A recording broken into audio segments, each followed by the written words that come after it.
make more good in the all-new Sportage X-Pro. Kia, movement that inspires.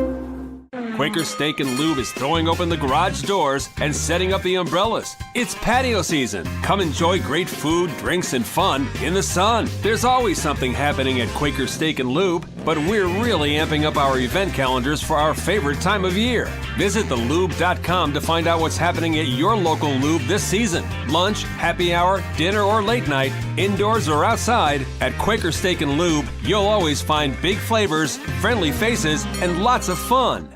New Trail Brewing Company proudly crafts their beers right here in central Pennsylvania. Brewed with only the best possible ingredients, New Trail produces a variety of year-round brands as well as weekly experimental recipes. New Trail Broken Heels is Pennsylvania's favorite local hazy IPA. This beer is smooth and full-bodied. Hand-selected Citra hops lead to notes of bright clementine and juicy ruby red grapefruit. Broken Heels is perfect for a pregame tailgate all the way through the victory celebration. What's the best mid-size pickup? Tacoma. What's the number one mid-size truck in resale value? Tacoma. Want to get great gas mileage, 4 doors, and 4-wheel drive? Tacoma. Sioka Toyota of Williamsport has over 25 available right now. You can lease a brand new, never-driven Toyota Tacoma for just $379 a month. That's 30 months, 3,000 cash or trade, 10,000 miles a year. This is while supplies last. Buy yours or reserve yours today and see the Sioka difference. And remember, tell them Johnny sent you. And we welcome you into another edition of the Line Country Kia Goon and Ironhead show here from Quaker Steak and Lube on a Thursday afternoon. Apologize for Tuesday. Craziness breaking out at our house. Still not completely done with the craziness, but in reasonable enough shape that we can get back out and do this show. So happy to do that, and certainly lots to get into here, Goon. A little bit, not much. Let's go back to last weekend. I just thought, it was interesting the way it played out. Penn State hockey, tough loss, outplayed Notre Dame in a lot of different ways, outshot them and everything else.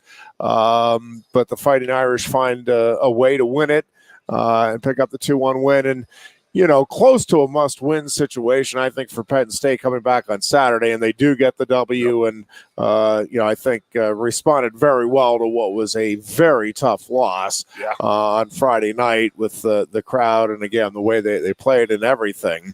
And I think, again, back on track. They're just kind of sitting right there on the cusp of doing the unprecedented, and it's all going to come down to that stretch run, and then what happens in the postseason. But certainly this is a team that still has the feel of a squad that can get to the Frozen Four this year.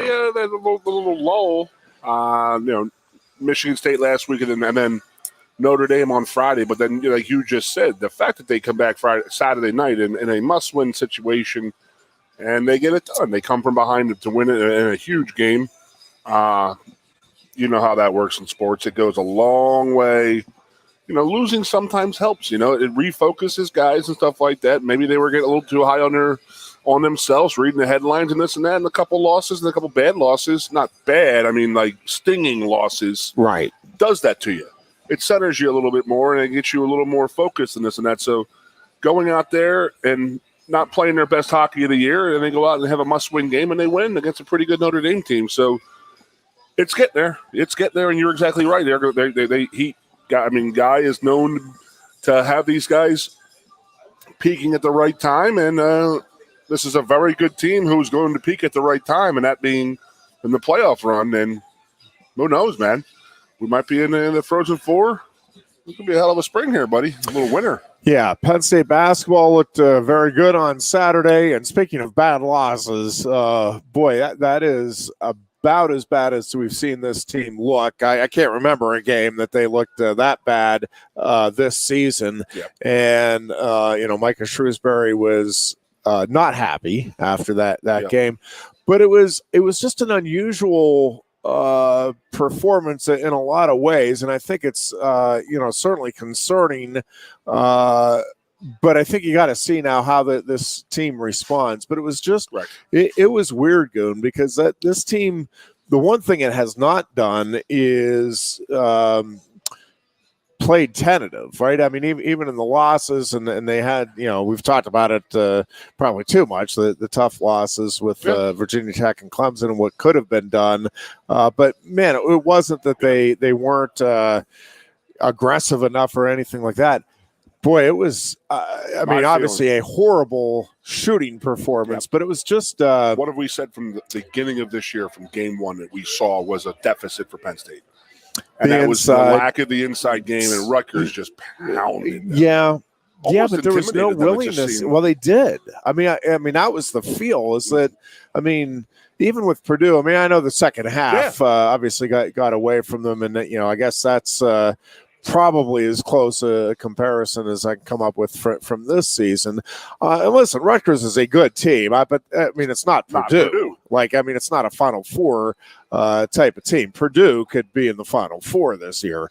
Rutgers is not going to be a Final Four type of team, but it's a really good team. And on the road, again, you've got to create some things for yourself. And Penn State just did the exact opposite. So we'll see how they respond. I just, I don't know. It was a little disheartening to see that type of performance from this team, because we haven't seen that, where they just kind of played like shrinking violets. Again, it's one thing you're off with your shots, and that was certainly part of the equation. Give them one. But dog days of winter, I guess you could call it. Baseball is a dog day of summer. Dog days of summer, correct? Well, we'll see how they respond with Michigan, because obviously Michigan is a really good team, and this is, we're right back at it. A really big game. It'll be packed too. For this team, because again, we said it at the start of the season, Good. I think if this team can get to 500, right, in the Big Ten, I'm talking about, I think it puts itself in position to be an NCAA tournament team. Well, now you're a game under. We keep talking about it. This is just a tough. I guess. I mean, there's no such thing as a non-tough stretch, I guess, in the Big Ten. But I mean, they've got to keep right around that 500 mark and try to get to 10-10 here in the conference and in the season. But again, at the moment, a game below, and that just kind of adds to the importance here in my mind of this game coming up on Saturday. I like the middle of the road right now where they're at, because usually they're in the bottom half of sometimes they even introduce the Big Ten on the Big Ten Network or on the ESPN. They don't even have the bottom 3 or 4 teams on there, Yeah. You know what I'm talking about? Yep. Just the fact that they're in there in 8th, 9th place, and they're fighting for, But you want to stay there. Exactly. You want to be there right now. Just something as having that first round bye in the Big Ten tourney. Not having to play that first day, it's huge. Yeah. We know we're not going to get to the 2-round bye, but we haven't had that first round bye in a few years. That's a step up, and it's a step in the right direction compared to the last few years. And I think that they're going to go with it. But again, I'm not down on these guys, nor are you. No, it is you're allowed that one slip up when stuff's not going right for you. I've always said every team that I know that is a three-point shooting team, when you're off, it's bad. It is a bad scene. Yeah, it just felt, I don't know, for the first time, it just felt like there was a lack of effort. And again, I'm not, just that's what it looked like, was that this was not a team that was giving us all. And it almost felt like once, it got to double digits, it was, instead of, hey, let's find a way to climb back in, it was like, all right, let's call it a night. You go on some hellacious runs there, don't they? Where they get really hot shooting, or they get really cold and bad on defense. And it's like, I remember watching the game when it was like a 6-point game, went to the bathroom, came back, and it was a 19. I'm like, what the hell just happened here? Yeah. Like, whoa, what's going on? So, again, not down on them. I feel pretty good about them still. I really do. And I like Shrew's attitude. I love it. He's not babying these guys. He's giving them tough love. I mean, hey, if you want to be at that next level, you got to be playing better than that. Well, and again, I don't think he's going to get down on them for an off night shooting, but the defensive effort just didn't seem to be there, and they just they were not trying to create anything for themselves. Is again, at least what it felt like, and I think. I've never been. Given Shrewsbury's attitude afterward, I think he's feeling the same way, that the offensive been in that arena. Yes, I have. It's a tough place, right? Is that what it Ryan is? Allen has always told me that was one of the toughest places I've ever had to play. Yeah. No, it is. It's similar in terms of that they're on top of you to Rec Hall. Yeah. So they've been filling that. I mean, I watched the Big Ten Network or the Big Ten broadcast of it, and they were talking about how the fans have really bought in there, and the students are loud and proud and crazy in there. And there's nothing Rutgers likes more than beat the hell out of Penn State in any sport. That is a fact. Yeah. So it is what it is. I'm cool with it. We'll go from there. And for hockey, basketball, all that stuff. So let me hear Friday night, man. What a coming out party for a bunch of people, dude. Yeah, it was a terrific effort and performance from the wrestling team. Obviously, getting really big wins at 157 and 165, and able to get the 8 straight wins in between the bookends. Well, and, somebody did call that. Somebody called 9. Well, Greg Kirkley just did not look like he had his normal energy level. And, again, I don't know. I give Mason Paris all the credit in the world. I mean, Paris earned the win, but there just did not seem to be that normal kind of energy level and offensive mindedness from Kirkfleet in that one. To talk to a heavyweight type of guy when it's got to be tough when it's done. You know what I mean? It's already everything's said and done. You guys are just going out there and getting your minutes on the mat. I mean, how does he get fired? I mean, obviously we know how he gets fired. Yeah, with that one, it's an individual. Yeah. Yes. I mean, yes. I in some cases, I can understand that. I did think he came back and wrestled, obviously a much inferior opponent, but wrestled with, a much more aggressive attitude and just looked sharp on Sunday. I did. Pretty cool. Both he and Nick Dawkins signed the WWE NIL. I think was it 20 or 25 athletes across the country that the WWE introduced as the next in line is what they're calling it.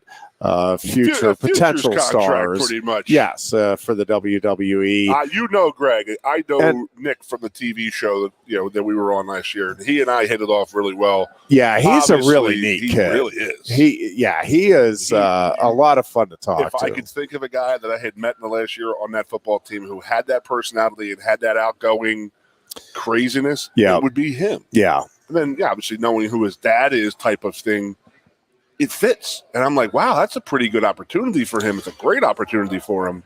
Yeah, Penn State was the only school with 2 student athletes in the group introduced by the WWE. Have that kind of mentality? Is he a little off? I think they're looking at it more from the. I mean, yes, I think it's more the kind of the physical attributes that he brings. Not to say that he can't, but I don't.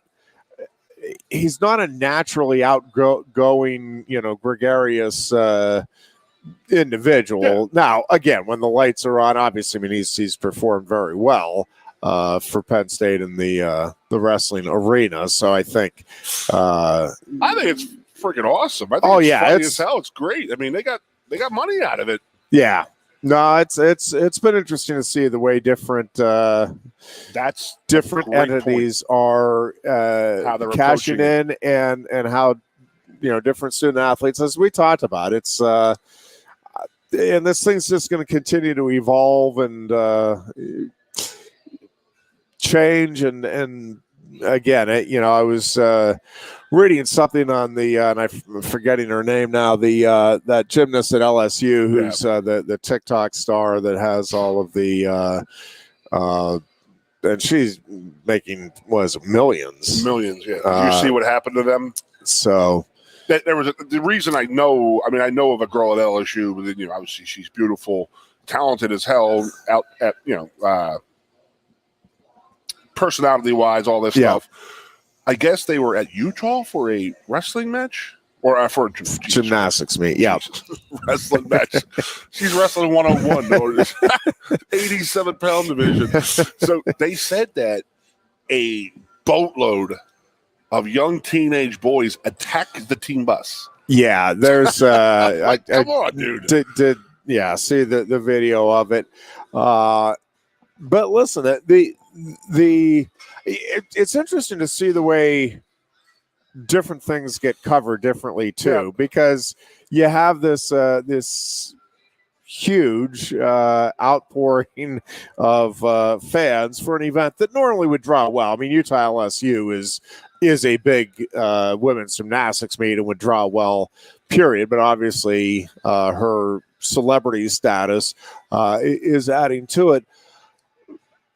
And there's a lot being made of, is she being exploited or is she exploiting and all of this? I'm like, man, you have a young person who's willing to go out and get after it and capitalize on the opportunity that's before her. Good for her. I don't really understand the attempt to put negative spins on those types of things. Now, is she? No, I know, sort of have an understanding of where people are coming from with that. She's a beautiful girl. Is it that, or is it her gymnastics ability type of thing? Well, I think it's a combination, but it's the same as when is the last time you heard anybody sit down and analyze? Well, Joe Montana, yeah, but is it his good boy looks or is it just his foot? Well, it's both. Dumbasses. I mean, think about it for a second, right? Like, I mean, there's a reason Tom Brady, goes well beyond the football universe. And yes, he is a terrific quarterback. But yes, if you don't think one of the reasons that he is getting all of the ads and the endorsements that he's getting is because he's a good-looking guy, then again, God bless you. You're an idiot. Let's go back. But we just don't see. But you don't see that type of. Well, is Tom Brady exploiting the fact that he's a good-looking man and using his ugly legs? We shouldn't have him on as a sponsor. He goes. You're right. It goes back to that. A lot. But I mean, yes, If but you there are jealous people in this world, they're the ones making those comments. If you are good-looking and you have a great personality and you are at the top of your game, yes, that is a jackpot. Correct. For advertisers, and it always has been for men and women. It's just now the college athletes are able to cash in a little more. But it's not as though she's. I think you had more of an argument with like a Maria Sharapova or what's Maria's not who I was trying to Anna Kournikova. Kournikova is the one that never. I mean, Sharapova was at the top of won a title, the never game. Won a championship. Like Sharapova and the gymnast from LSU to me is a better comparison. Where that no question they're good looking and that is part of the attraction, but they also are really good at their sport. And not that Kournikova wasn't, but I mean, she never reached the I don't think she was ever like a top 5, or I'm not even sure if she was ever a top 10 type never won a title, never won a match, tennis player. A championship match. A major. I don't know if she ever won any match. She had to have won titles, but I don't think she's ever won a major. To have the endorsement money, she did. But again, more power to speaking of women's tennis. Go back to Navratilova, who was by far and away the most dominant tennis player. Then you have Chrissy Everett. Yep. The girl next door, cute and this and that, who was good, but she wasn't Martina, right? Type of thing. So you can get See that? We talk things out, Ironhead. It all works out, buddy. See? I always answer my questions. When I ask them out loud, I get the answers all the time. There you go. So, man, we're already on the NIL, so our streak is alive. So, the Florida situation. Just what in the NIL is going on in today's world right now? So, have we talked about this yet? Because they did release him. So, he had a $13 million NIL deal, quarterback in high school. Yeah. Who had an NIL deal signed with Florida. The NIL deal fell through. So now he wants let out of his letter of intent. Again, this is going to start affecting teams because maybe they moved on from another quarterback that they didn't. You know what I mean? Another team stopped recruiting him, and then the blowback and the fallout from something like that is astronomical. And people don't realize that Florida had their quarterback. He had committed, verbally committed 7 months ago. So maybe they stopped recruiting other quarterbacks. And then they had this deal of which they can't be involved with anyway. Like the Florida football coaching could not orchestrate that. If someone in Florida did, obviously, but it falls through, then now Florida football is being held accountable. Now they have to release this kid from his letter of intent, or they look like the bad guy. And they are going to release him from his letter of intent. And he can go out. It's just like sands to the hourglass, Ironhead. These are the days of the NIL, man. Yep. And I've been having conversations a lot lately with a bunch of people about it and stuff. And it's starting, I think it's starting to simmer down where people are realizing, like you just said, there's different ways that people have gone about and who is, instead of just flat out throwing money at people, which, again, we said from the start will never be sustainable. Ever, ever, ever. Forever, never, never. It'll never happen. And I use my Texas oil men money. And like, well, those guys print money. I said, well, yeah, but they're also arrogant dudes who you give you $3 million, they want your ear, and if their kid ain't playing, or you need $3 million next year, they're not just going to write you a blank check. No, right. They want answers. They're millionaires for a reason. They're trying to become billionaires trying to become trillionaires. They're not just going to throw aimless money at people. So it's starting to work itself out, in my opinion. Just hope that we are next level thinking at Penn State here. Because we, again, like we've said from the start, we are behind the eight ball a little bit when it comes to people donating large sums of money type of thing. Yeah, I think they're getting it figured out, and I think again, Pat Kraft has been very impressive. He didn't look too fired up at that wrestling match Friday night. What he's been doing. I actually didn't even see I got like that. 8 phone calls. Like, is he going to have a heart attack on the side of the mat? I didn't even see it. I saw that he was there, but he looked like one of the Brand brothers up there. I mean, he was like one row. He was one row behind where the Brands would be. He was up there on the mat, smacking to get the two, screaming two. That's my favorite part about going and watch wrestling. Yeah. Well, I have had more people ask me this week if I think Spencer Lee is going to go up and wrestle Roman Bravo Young than any other question. Listen, I would love to see it, and it would be great for the sport. It's not.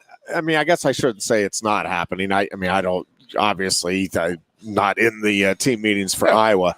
I think there is close to a 0% chance of it happening for a couple of reasons. With the way college wrestling, the rules are now, that if you go back a decade, I would say maybe, but even then, I'm not sure it makes a whole lot of sense. But with the weigh-in rules now, I don't know the exact weight that Spencer Lee can weigh in at and still be eligible at 125, but he can't weigh in at 133 and then and be eligible to compete in the postseason tournaments at 125. You can't get too far away from your weight. So he would only be able to weigh in at 127.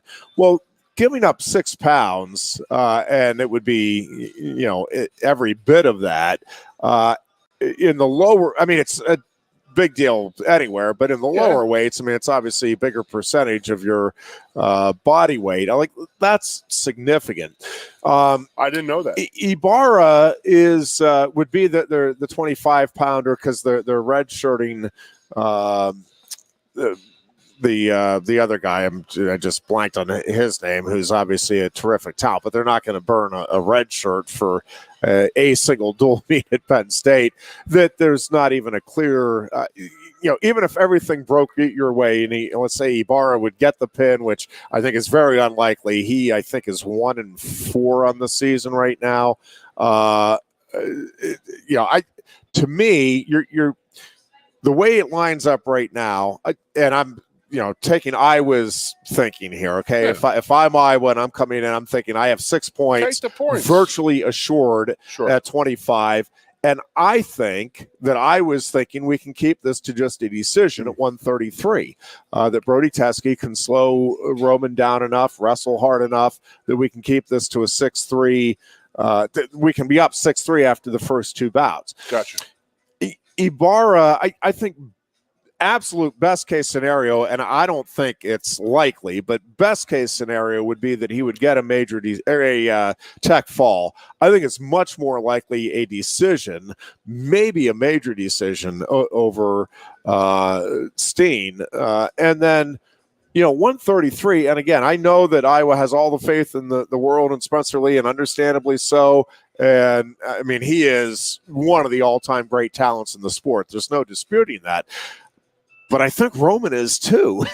But even if you are, in your mind, you are you're just absolutely convinced that he can go up, even giving up some poundage, he'll get that win.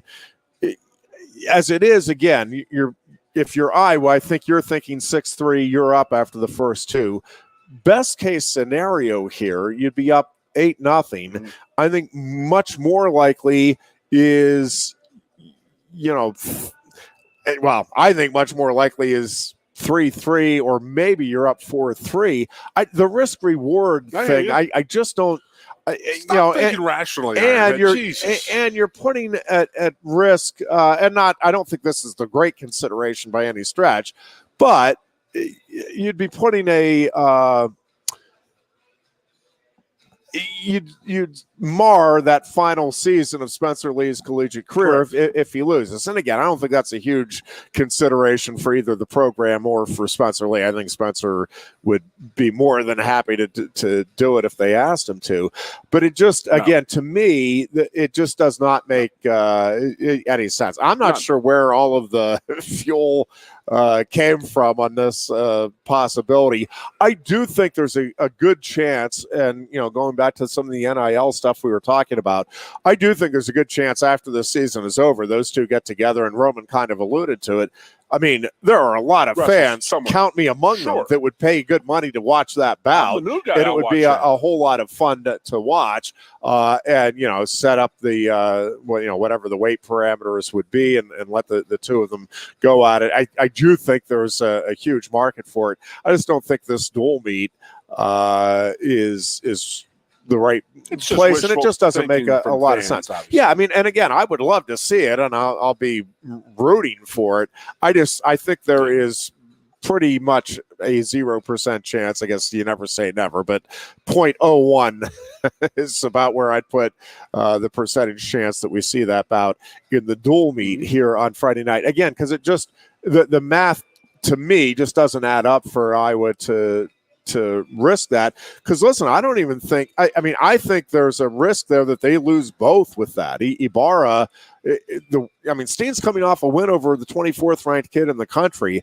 I don't know that Ibarra right now, I'm not sure he's a top 32 kid in the country. So I think you're risking. Again, if you're Iowa, you're thinking we have a guaranteed 5 and probably 6 points at 25. I'm not sure with that move, putting Ibarra in there at 25 and then moving Spencer, like that thing can completely backfire, and you could be down 6 or 7-0 after the first two bouts. I just don't. And again, I think best case scenario, everything breaks your way. You're up, probably 8-0 after those first two. So that's, a gain of potentially 5 points if everything breaks right. I just don't, not again. I should say it's a difference of 2 points, really, in my mind, in the dual meet score. And there's just so much uncertainty with the rest of the dual meet. The thing is, you could have, let's say Ibarra does, he gets a tech fall, and you get Spencer Lee does knock off Roman Bravo Young, and you're up 8-0 after those first two. There's still, you could still end up losing 28-11. In which case, was that? No. Yeah, I don't know. I just and the other part of it is I think you're risking if you do that. If Roman Bravo Young wins that, it brings the house down, and now. I just don't see how you get momentum back. And again, I know they'll tell you, all wrestling coaches will tell you the momentum only goes as far as your next man up. and true as far as it goes. But if you don't think Bo Bartlett's going to be heading out there with a whole extra rush of adrenaline, having watched RBY beat Spencer Lee, and I don't know that it if it goes the other way, I don't know that there's how much more momentum you get if you're Iowa off of that than with him getting a pin at 25. I don't know. To me, it just doesn't. It doesn't make sense from Iowa's perspective to me, and I'll be shocked if we see that bout. I'll be very happy. Would you I more would love to see that, or Micah Parsons sitting in Spencer Lee's Iowa section? I would be equally shocked. Well, if you they've been like having some Spencer fun. Lee at all, now you just like him more because he's a Cowboys fan. He has to be a Cowboys fan, right? Yeah, that's why else would he be following Michael Parsons? That's just sad. No, I don't know. They've had some good natured. Yeah, good natured sparring, if you will. Okay, Twitter. so it'll be fun. Before he asked about a ticket, I don't know how far their relationship goes back. Yeah, so, it'll be fun to. I mean, I know Micah has the Bo background and stuff like that, and people still talk about all that stuff and working out with those guys and shit. Mike is a big wrestling fan. Big college wrestling Bo fan. went to high school with Kyler Murray. He's one of his best friends, so he has the football connections. And then you got Micah from Harrisburg, who grew up wrestling. Yeah, I read that and I was like, "There's no way Micah would do that, right?" I mean, but the fact that Spencer Lee is following him makes him has to be a Cowboys fan, which makes you hate him even more. I don't know if that's the. I know you were busy Friday post match. Did you see Spencer Lee's match Friday night against Nebraska? I have gone back and seen it. I did not see it. Came back and he was pinning the guy. I did not see it when it happened. But yeah, no, he's on a big time tear. Very, very impressive this season. So how'd you do in your picks this weekend, Jeff? I mean, with in the NFL.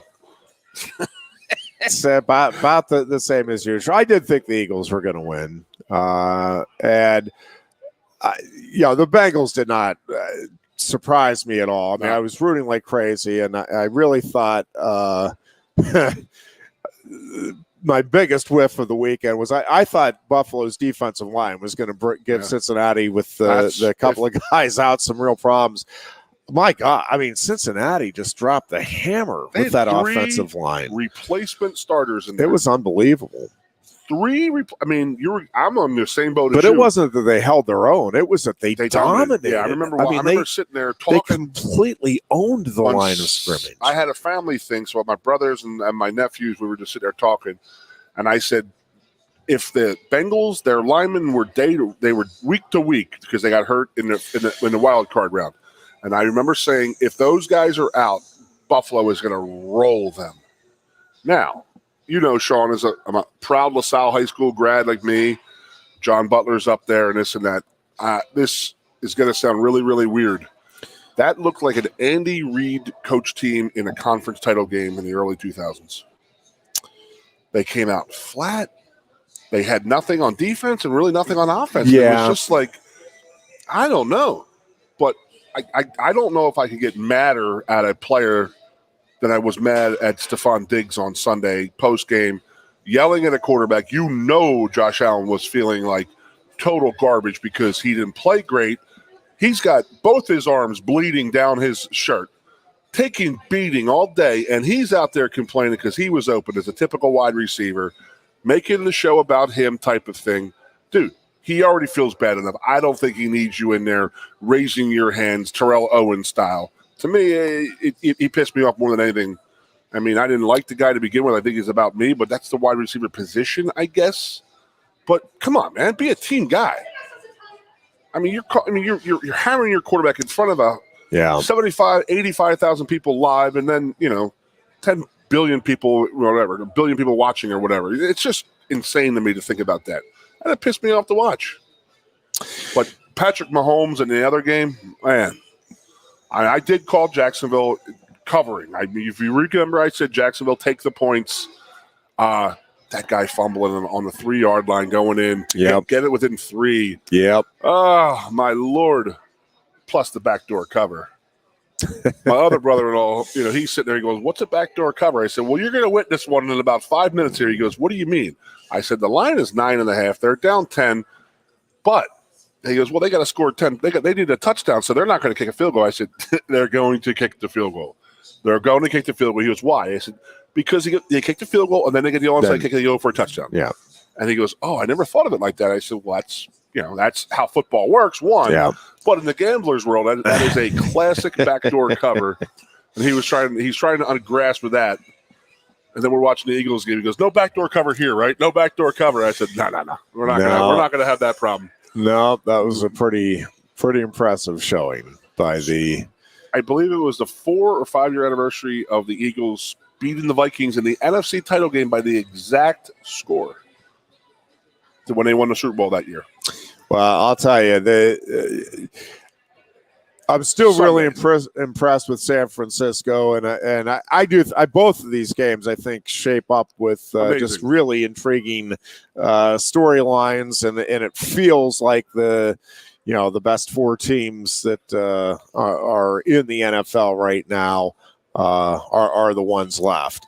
There's no doubt, and I think you have three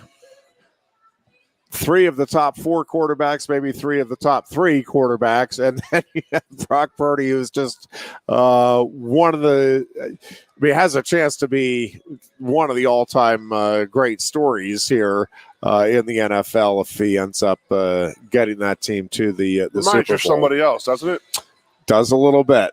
Yep, does a little bit. And he wasn't Brady's rookie year, though. He has, and he has a lot of tools around him. I mean, that is the one thing is that he has playmakers galore right now around him. So I think that, but I mean, he is doing everything he needs to do, and I do think it's an intriguing game. I mean, I'm much to your chagrin, I'm favoring the Eagles going into this thing, and I just like the way Philadelphia has played all season long, and they're just they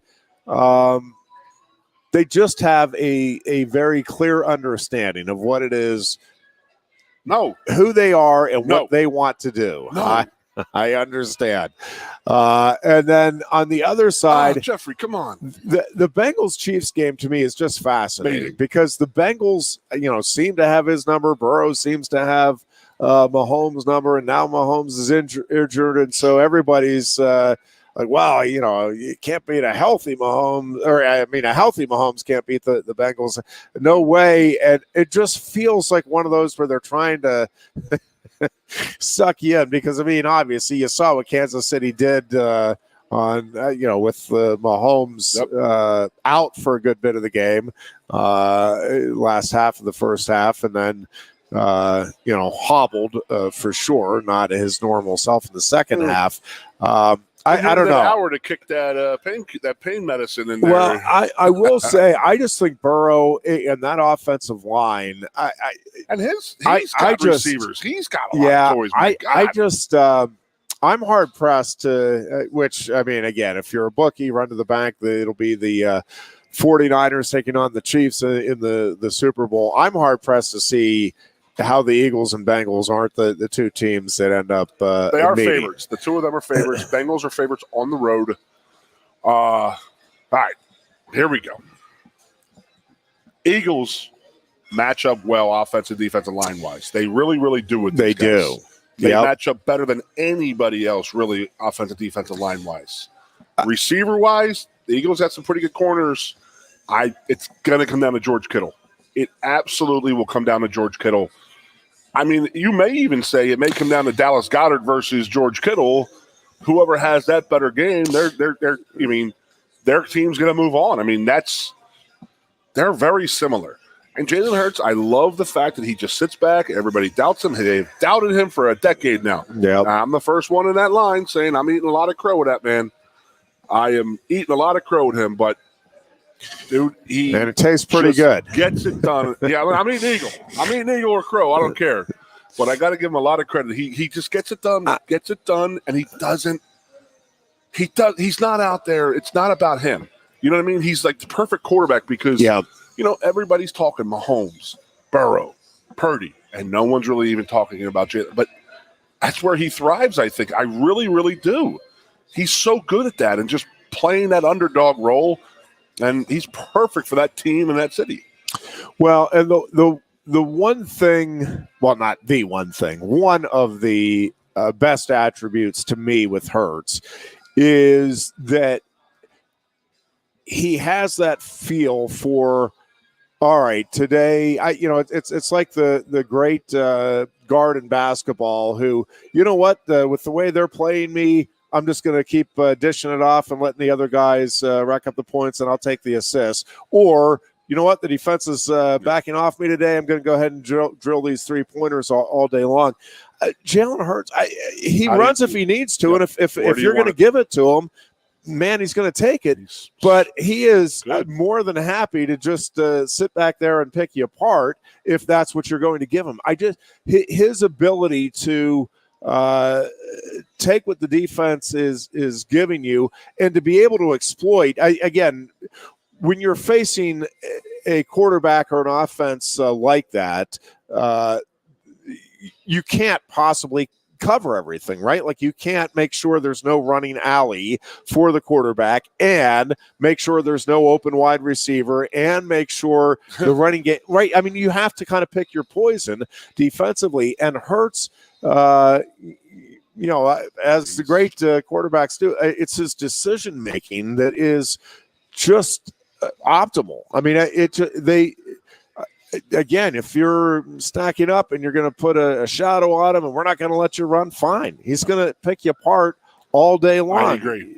I mean, it really is impressive the way he is able to dissect a defense and deliver for that Eagles offense exactly what they need in a given game situation. Correct.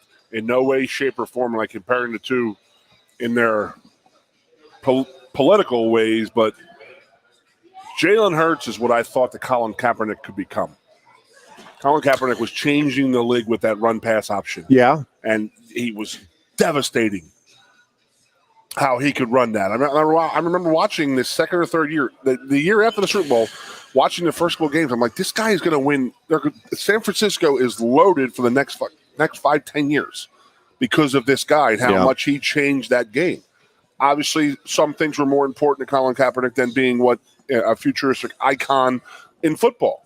And I think that Jalen Hurts is doing that. He really, really is. If you want me to pass, Coach, I'll throw for 250, 3 touchdowns. I'll still run for 50.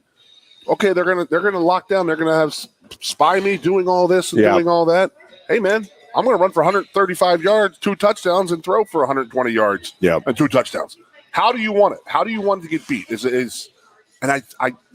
They've really tapped into it, and he fully, completely understands it. He is a complete weapon. I mean, I don't think the shoulder is going to be an issue. I mean, it's been 6 weeks now. I understand it's a painful injury and this and that, but I think we're well past that. The one you got to look at is the right tackle in Lane Johnson playing with a torn ab. I mean, he was out there in the first quarter hobbling, and you could tell he was wincing in pain, but damn, he played good. Yeah. I mean, and then did you watch the game closely? I mean, I don't know what you mean by closely. Late in the game, and they were like showing Kelsey.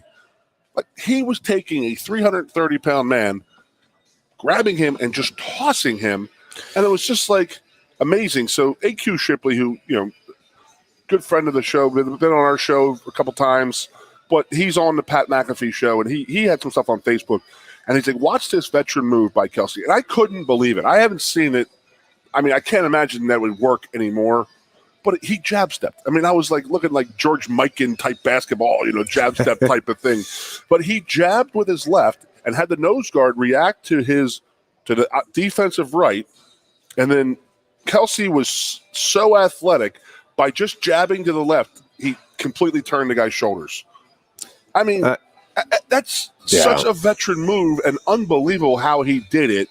And the fact that he had the audacity to try to do it in the NFL, today's NFL, versus a very, very good nose guard, the New York Giants, is amazing. And he's a cocky man about his ability, and he is rolling, dude. I mean, my God, I'm watching that. As is You're that not team. doing that. Yeah, they are. I mean, yeah, it just feels like they are hitting on all cylinders. I do think, the one team that has a chance against them in the NFC is the 49ers. But as you said, I just think that the line of scrimmage it's just hard to see where Philadelphia is going to lose that battle. And if you're winning that battle, much more often than not, you're winning the game. And especially, again, with the decision-making and the consistency with which Jalen Hurts is playing. And again, they've got a lot of different A.J. Brown has been a huge, obviously huge part of what that offense is able to do now and the additional threat that they have. Yeah, I just think that's part of the – I mean, I don't disagree with you, but this is kind of the nature of the beast, unfortunately, I think, these days. Yeah. And again, Cincinnati, Kansas City, I mean, both of those teams obviously are loaded. No strangers to the AFC Championship Game. And, I just think – I just think Burrow, he wills that team to victory. And again, they have, I don't want to do a disservice to how talented the Bengals are, because they are a very good team. But man, Burrow is just a different animal when it comes to the competitiveness and to the way he gets teammates to feed off of him. I mean, there are not many that we've seen in this game that are able to do it. He has that way. He's like a combination of a lot of people, right? I mean, is that a weird thing? I mean, he's obviously the only Joe Burrow. Yeah, but he has that swagger about him, big time swagger. And anger, but he backs it up. He's like Tom Brady in that way. It's amazing. It really is amazing how good he is, and how much his guys this quickly, like how quickly he has established himself as. And again, I don't know what order. I mean, I know nationally the talking heads are all over it. Well, if this guy wins this game, he's clearly.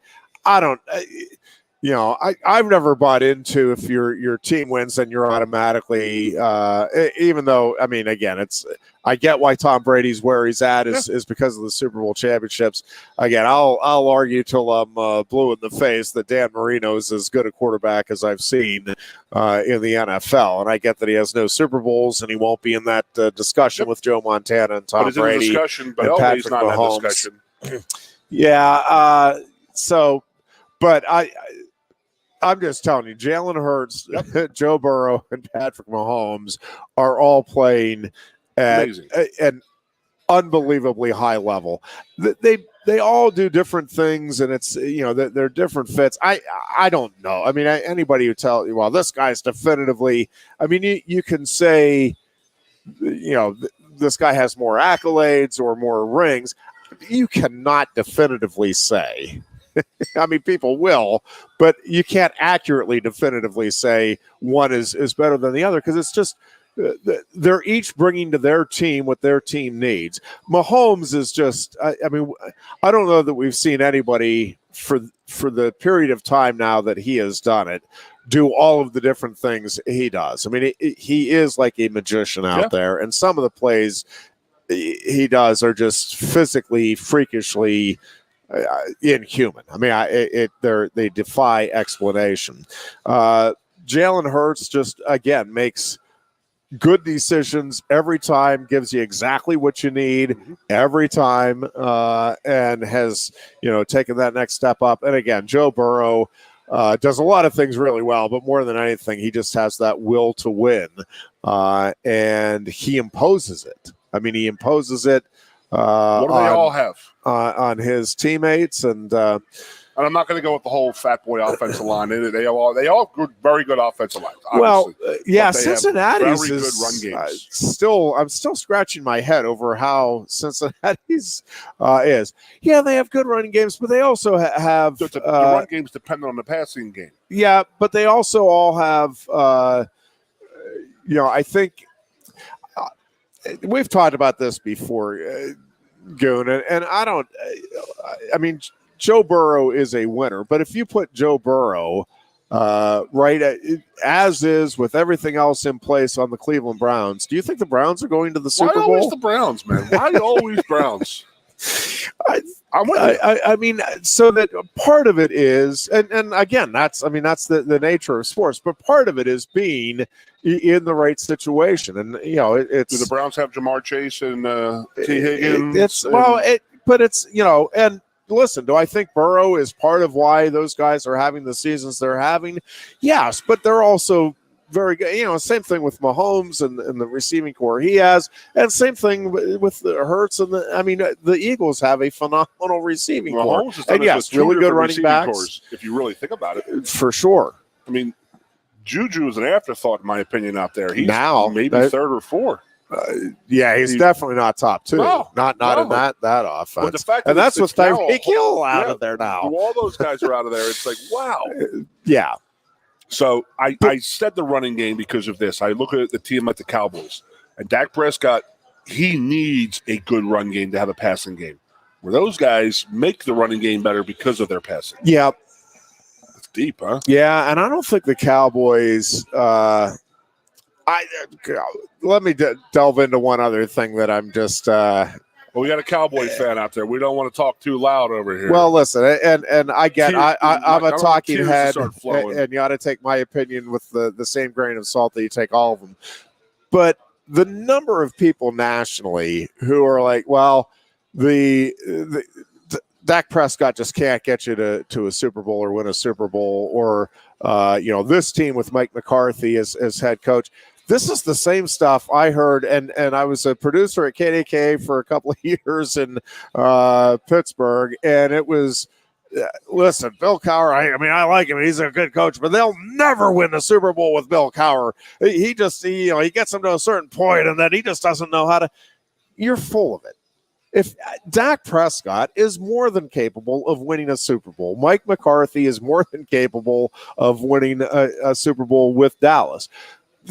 There have to be some changes, and there will be different things, but it's the idea that virtually any quarterback in the NFL or any coach in the NFL can't and never will be able to is just absurd to me. And there's a difference, by the way, between can't and don't. Like Marty Schottenheimer, in the right circumstances, easily could have been a Super Bowl champion coach. Like, he was every bit as good a coach in my mind. Schottenheimer is to coaches what Dan Marino is to quarterbacks for me, which is to say I put them both with the very best of the best. And again, I get that the ultimate goal is the Super Bowl. There's one team each year that gets to win the Super Bowl. You have 32 teams that are trying to get there these days each year. And one gets to come out on top. And if you get a run like the Patriots had, or like the Chiefs are having in the AFC, divisional at least, now you're down to even less odds of getting there. It just cracks me up. And Dak Prescott may very well never win a Super Bowl. Who knows? I mean, nobody. But that's my point. Is anybody who's saying definitively that they know he can't do it, you don't know. You don't know what you're talking about. You get the right circumstances and the right players around them.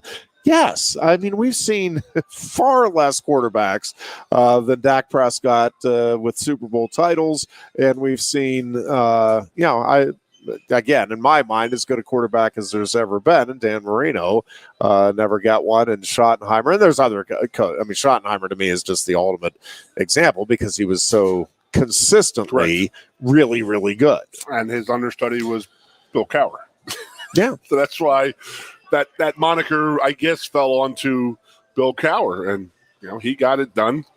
Yeah, I mean, McCarthy won a Super Bowl with Aaron Rodgers, and Aaron Rodgers not won a Super Bowl with anybody else. I mean, my Lord. I mean, the other guy who needs a lot of credit is Shanahan out in San Francisco. Yeah.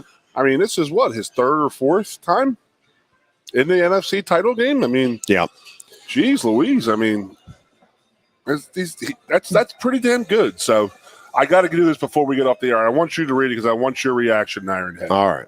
There we go. These are my buddies at home. Their tailgate for this past Saturday. I want you to read that menu. That is unbelievable. Got 7 fillets. That's a filet loin. So 10 pounds of short ribs. Oh, yeah. 10 pounds of flank steak. 10 pounds of ribeye. Just 2 leg of lamb. Yeah, the leg of lamb is what threw me off. 13 pounds of pork belly. 12 pounds of pork butt. So they're taking the belly over the butt by 1. Correct. Interesting. 160 burgers, 160 dogs, 40 pounds of wings, 40 pounds of fries, 20 pounds of shrimp wrap bacon, 30 pounds of chicken cutlets, 20 pounds of sausage, peppers, onions, 20 pounds of sausage, shrimp, bayou, 140 crab cakes, 50 stuffed long hots, 50 crab meat quesadillas, 6 full pan stuffed cubanellas, 12 pounds of asparagus wrap prosciutto, and 3 buffalo chicken dip. That's a hell of a tailgate, boys.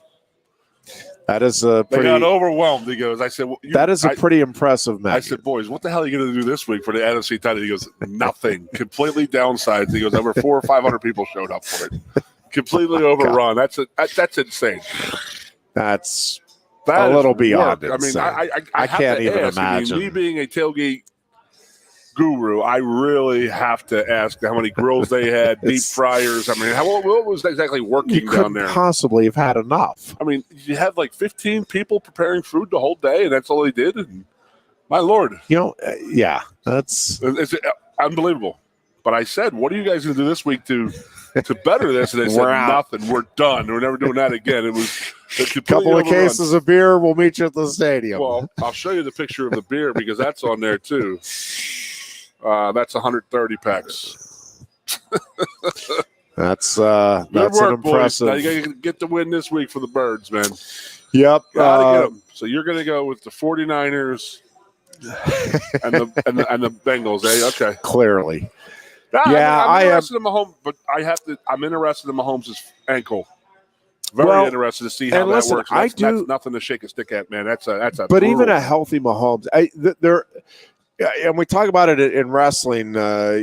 Sometimes too. It's just matchups. Sometimes it's not necessarily. It's just like head to head. And it just feels like for whatever reason, the Eagles or the Bengals match up really well with Kansas City. And, there's only so many things you can do as a coach to change things up. I mean, you kind of are who you are to a large extent. And I just think Cincinnati in that head-to-head matchup is better. And I mean, there's a reason that they've won the 3 straight. One quarterback sneak. Fumble the ball, return for a touchdown for being knocked out of these playoffs. Yeah. It reminds me of the Eagles when they won the Super Bowl. When they played Atlanta that year in the wild card round, Julio mistimed his jump on a 4th down play in the end zone. It was a clear touchdown. And he mistimed. It's Julio Jones mistiming a leap. The number, and you go back over the years, the number of, they say it's a game of inches, but it really, Tom Brady talked about it, that call, that call with the tuck rule, if that call is not made, who knows how substantially different, because, Brady admits, he's like, I've never seen it called before that. Definitely never after. No, but he said, in that ESPN thing, he's like, if they don't make that call, I don't know that I'm the quarterback. I think they go back to Bledsoe. Oh man, I never thought about that one. No, that's what Brady is. He said, we had some success to go back to Bledsoe. Well, nobody would have batted an eye at it, right? Like if they lose that game, it's like, Bledsoe was our starter. Hey, Brady did a great job filling it, and It's like quantum who leap. knows? Yeah, I mean, who knows? That's a great call, Jeffrey. Well, I mean, you don't know how. Maybe. Well, you just don't know. Maybe a bunch of things, and you can do that throughout. I mean, and that's. There is an element of luck, and there's, no doubt that championship teams are championship teams for a reason. But one of the reasons is you get a little lucky. You stay a little healthy at the positions you need to. So, that's just part of it. But it is amazing when you go back and look through, and I know you and I both are kind of history buffs, and you go back and look at the little, a bad weather day that changes the entire complexion of a war, and the reason one country or another ends up winning. And it's like, well, yeah, man, fortunately it was foggy that day that we landed. Or, I mean, there's just so many different factors that come into, like, just one little thing changes. World War I and World War II. If the Lusitania is not sunk, we still don't know what side we would have gone on that war if we even went to the war. Yeah. So then we go in.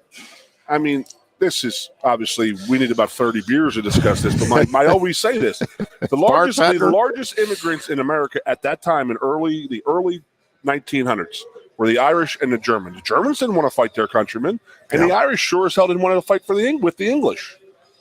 If they didn't sink the Lusitania, do we go? We actually may go on the German side. Who knows? Yeah. Mind blown right there on that one. Yep. Good show, Bubba. Yeah. Hey, should be fun this weekend. Friday night. Yeah. Sorry, Penn State, Iowa. A prediction. Oh no. I think Penn State wins 7 of the 10 bouts, and take that to the bank. Wins the Football, Dolby. No. But listen, that being said, there really are, in my mind, 6 true toss-up bouts in that dual meet between Penn State and Iowa, where, and obviously, if either team wins all 6, they're going to run which roughshod. happened this past Friday because there were a lot of toss-ups in there. Yeah, and so it's coming out party, by the way. Yep, it's going to be interesting to see how everything shakes out here Friday night. And then I'm really curious to see how Penn State basketball responds here on Saturday as well. This is, to me now, just it was a big game regardless, but to me, this feels almost like a monumental game and kind of a turning point because you lose this game, Goon, right? Now you're 2 games under 500. You have that momentum swinging the wrong way. And in a conference like the Big Ten, it's just tough to make up that ground. If you can win this, again, you get the bad taste of Rutgers out of your mouth right away. You're back at 500, which is where you feel like you need to be. And I think, you feel like you're still right on course. I don't know. The result of this thing Saturday, to me, is it feels like all the difference in the world right now for the prognosis for the rest of the season here for the Nittany Lion basketball team as well. We will be back on Tuesday to talk about all of the weekend sports action, wrestling, basketball, and of course, previewing the Super Bowl between the Eagles and the Bengals. Correctamundo. We will talk to you Tuesday. Until then, be good and be safe.